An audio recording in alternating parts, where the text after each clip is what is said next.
Il y a ici des centaines d'objets ramenés par Pierre Loti, des pièces de collection récupérées dans la maison de l'écrivain voyageur et mises à l'abri dans les réserves du musée de Rochefort en attendant de retrouver leur lustre d'antan.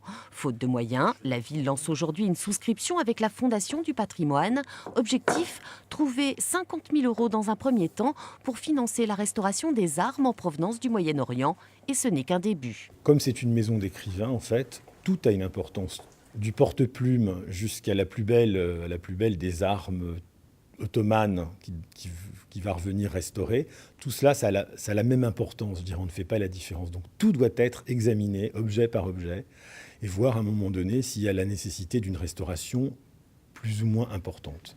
La grosse difficulté, c'est l'argent et il va en falloir beaucoup pour restaurer de fond en comble la maison Pierre Loti, classée monument historique mais fermée au public depuis 5 ans. Un chantier au point mort aujourd'hui et dont le coût est estimé à près de 13 millions d'euros, la ville souhaitant également créer à côté un centre d'interprétation. La maison est classée monument historique, ça veut dire qu'il y a une aide de l'État, de la DRAC, mais l'aide n'est pas suffisante. La commune serait obligée, si on se lançait dans ces lourds travaux, de contribuer. Et je peux vous assurer qu'en raison des baisses de dotation depuis 3 ans, des contraintes budgétaires que nous rencontrons, qu'on ne peut pas se lancer dans une telle aventure. Donc c'est la raison pour laquelle on recherche vraiment des partenariats financiers extérieurs.